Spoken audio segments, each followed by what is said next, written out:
Hello everyone, welcome back to this lecture.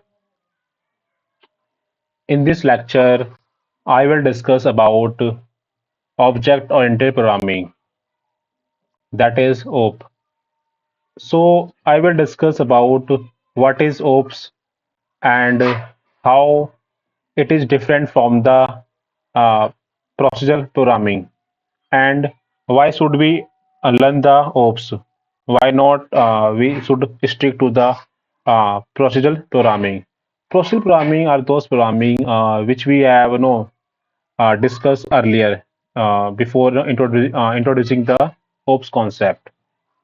I also know made a uh, several projects where I use the procedural programming, in which I create the number of functional functions, and it is we say functional based programming. So let's start this lecture and understand why should we study the object oriented programming. Let's see its definition. So, object-oriented programming is a programming paradigm based on the concept of object, object that contain the data. Data is attributes and function, function and a method. Okay, so we use the attributes or method. Attribute is a data, and method is a function. Function is a in a procedural programming we have a function, but in a OOPS we say method. So that method will be operate, no, do the operation over the data. Okay. So that is the basic level of definition of a OOPS. First, understand what is the basic key difference between the OOPS and procedural programming. I will take a very real life example and try to fit the analogy so that we can visualize in better way. So let's take example. Suppose first, I will discuss what is procedural programming. So suppose we have a separate plan for a plumbing, electrical wiring, walls. I write here. Uh, Suppose plumbing and wiring and wall and roof and etc. So we have a separate plan for all of the tasks, and each plan will be operate on the raw material. We require a raw material, or that plan will depend or operate on the raw material that we say it is a data or attributes. Plan is a nothing but method or function. Okay, so if you when I this is the problem statement. We have plumbing, wiring, wall, roof, etc., and we have plan, and this plan will be operate on the data, means raw material in our case. When I talk to the procedural approach, so what happen when each plan will be operate on the raw material independently. It will be they don't have any contact with the other plan. If you need to change something and modify something, so what happen, you might have to change the several plans like plumbing, wiring, wall, roof. But when we take a object oriented approach, so what we do, we will create a small objects like door, window, wall, each object having a own properties and methods or behaviors. Like in terms of property, it may have a size, color, material. If I'm talking about the door as an object, and it may be open, close, and support weight. Now, when you assemble them together, so you can work better, and you will able to um, build the house. No, this is a plans, plumbing, wiring, wall, roof. This is done for a building a house. Like if you need to change something in your plan, Like if you want to add a different type of door, you can create the door by by separately and without changing too much in their code by inheriting the basic door. I think you got the point. Uh, uh, in simple terms, I say in a procedural approach, data and methods are no very haphazard manner are presented. But in case of object-oriented approach, we have a data and method. They are encapsulate. They are in a single unit. Okay. So let's see the basic difference between the ops and procedural programming. If you are not able to understand the example, don't worry. I will take a several example to explain this concept. So first is uh, as I say in a above example, we have data and methods. Data is no attributes. Okay. So we have an object. In object, we have attributes and method. They are together. They are not in a separate way. And in a procedural approach, we have a functions. We have functional approach. Okay, we have a procedure and routines. And data and methods are encapsulated into a within the objects. Okay, means data attributes and methods are combined together in a single unit that is called in a object as well as in a class. But in case for procedural programming, data and function are treated as separate entity. Means data are independent, or function is also independent. They are not attached together. But in case of data and method, they are encapsulated. Means they are considered as a single unit. And third point, it is a up approach. What we do, a design start with identifying the object and their interaction.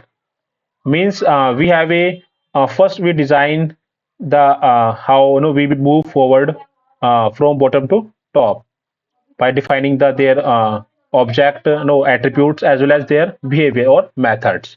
But in case of procedural programming, we have a top down approach. What we do, we are trying to breaking down the overall task into a smaller functions. Okay.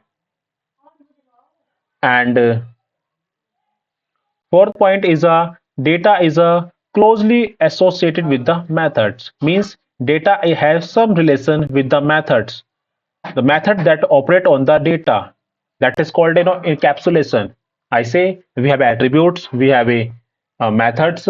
Attributes means we have a data and their behavior. The object having some data and their behavior. Behavior means methods or function that are integrated into a single unit. That is called encapsulation. That is a key property of a ops.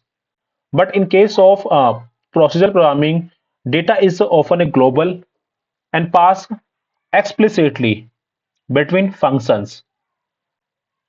So that is not required. If you pass globally and pass explicitly, what happens? Data security can be a concern. But in case of ops, data is maintained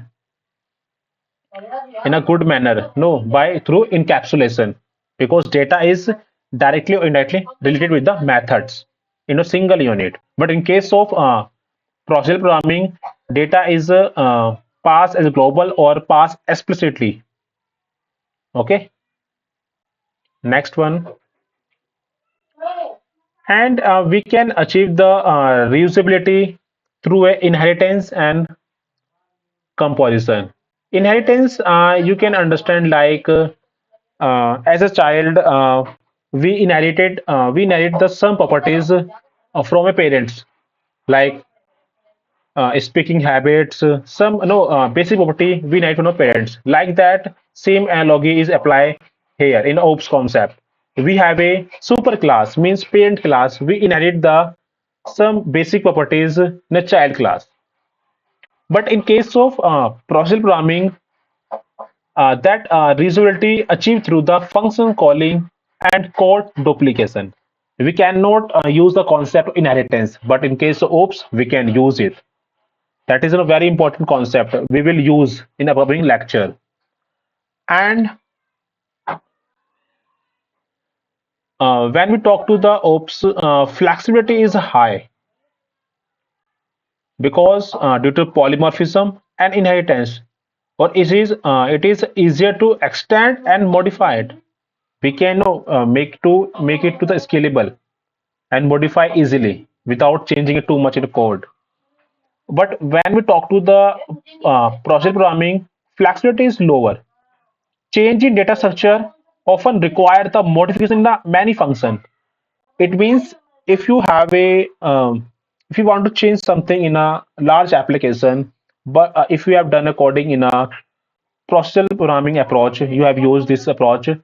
If you want to change something, so you have to change in almost all of the function. But in case of OOPS, we don't need to change it because it is easier to debug, extend, modify it because it uses concept like inheritance, polymorphism, encapsulation, abstraction, like that. And it handles the complex system. Like if you're building a very large application for a user, so you need to handling a complex system. So by breaking down into manageable objects. But in case of procedural programming, it is difficult to manage and maintain the large and very complex system. And you can easily understand the ops, like it map well to the real world entities. Like we have a data and we have interact through function methods. Okay, and it has a less direct mapping to the real world entities. Uh, so you understand the basic understanding how ops and procedural programming is different from the ops. And why should we go for the ops? And we should, when we are building a very large application, you must use the ops. Ops provide a very fundamental principle that can be leveraged for our application because it uphold the like inheritance, encapsulation, abstraction, and many more properties. But in case of procedural programming, first of all, data is a concern because data is we define explicitly outside as a global variable. But this is not true for a ops. Okay, and complex system cannot be made through the procedural programming in a large MNCs and any application in any startup. You will see they follow the ops style, object oriented style, doing a programming because it is easier to manage. Um, and there are some core principles of ops like encapsulation, inheritance, polymorphism, and abstraction, as I discussed. So, so these are the four core principles of a ops. And so encapsulation, we have seen earlier how they integrate the data or attributes into a single units with the behavior. Like what they do, they try to, we have a data or attributes, I write. Okay, we have a data, attributes, and we have a some methods or behavior we say. We encapsulate means we are trying to combine together into a single unit that called a class. This help in hiding the internal implementation detail of the object, exposing only well-defined interface for interacting with it. It promote the data security because we are not explicitly showing the data as happen in the procedural approach. Okay, so it prevent the accidental modification from the outside. We cannot modify the code easily, like from externally. In inheritance, as we inherit the some properties like as human inherit the property from their parents. Same principle apply in ops. we have superclass means we have a parent class, and in parent class, child class inherit the properties. Okay, I will discuss this property in more detail with the code examples in upcoming lecture. It is just an introductory lecture to giving the higher level overview how ops we should be use the ops and why should we, and what is the key difference between the ops and procedural programming. So in a inheritance, child class inherit the properties from the parent class. Okay, and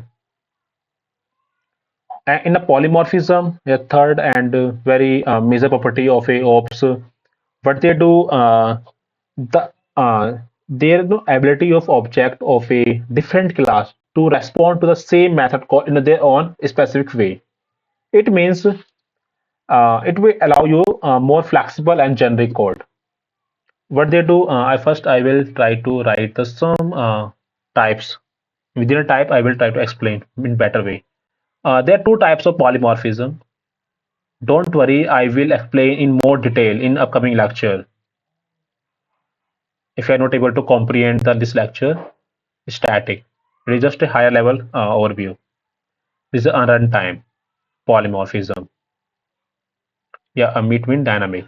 So what happen in a compile type static polymorphism? Suppose you have a two class, and it has a multiple method with same name. Okay, and but different parameters.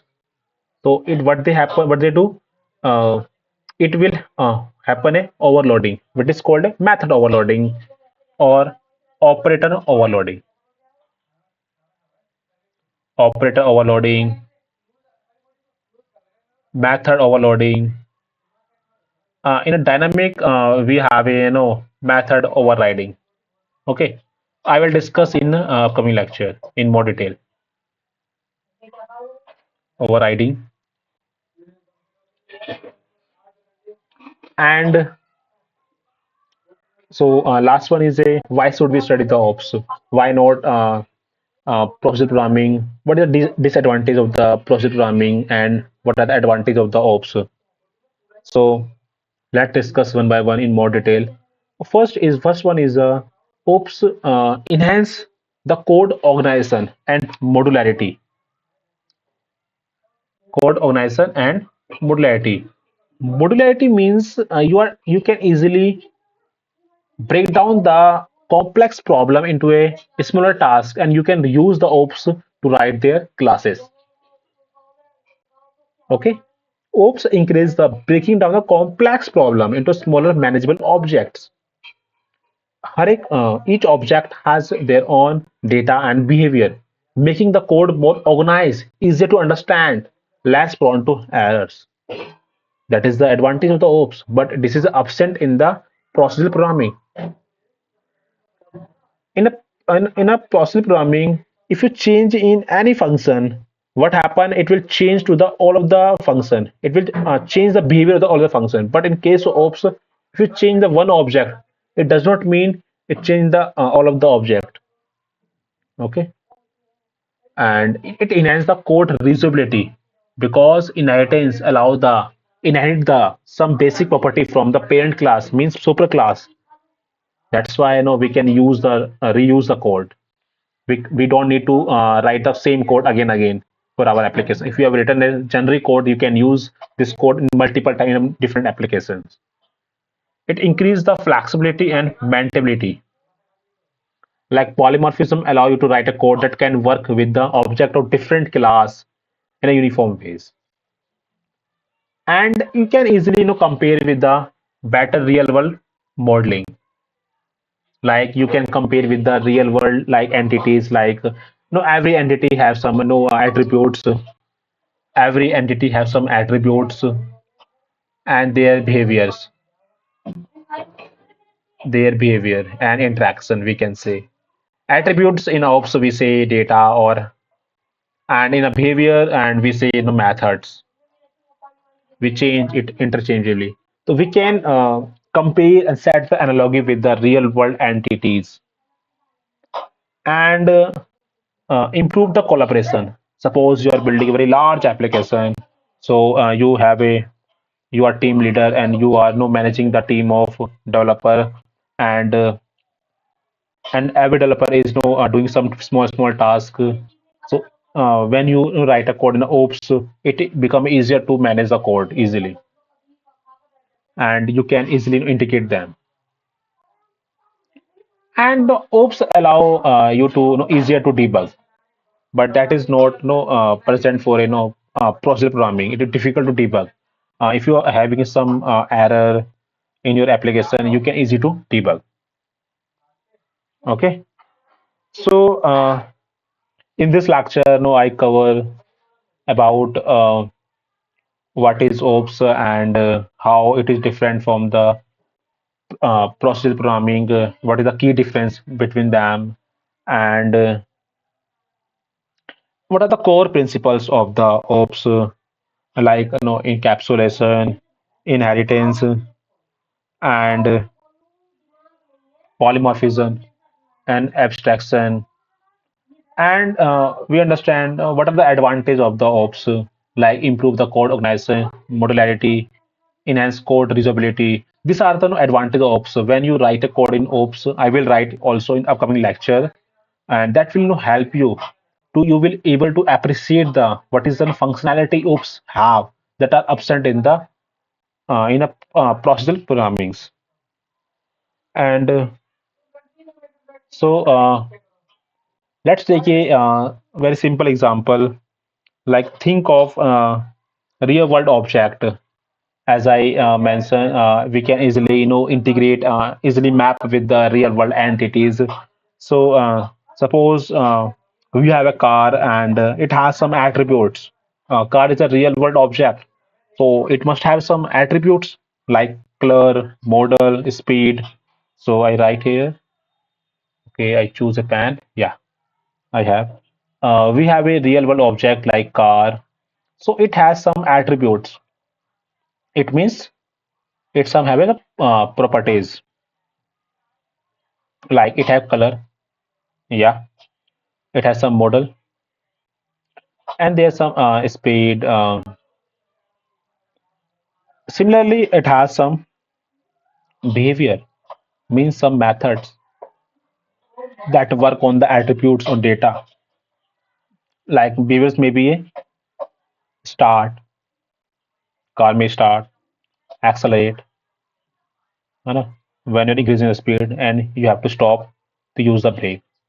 So we can easily understand how real world entity are can be mapped with the OPS concept. Like we have mentioned the attributes and behavior. In attributes, we have a color.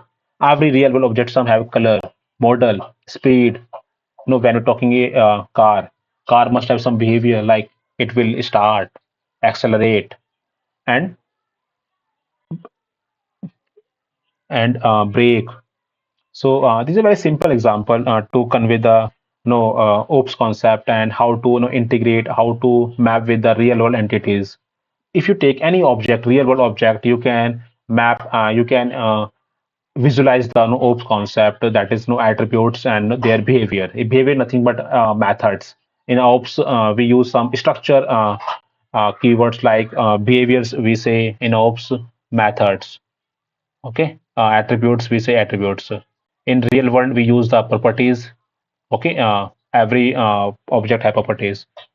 So behavior as a methods. Okay. So thank you so much, everyone. I hope you understand this lecture. Still, if you have any query, please leave them in comment section. I'm happy to resolve them. Thank you so much, everyone. See you in next lecture.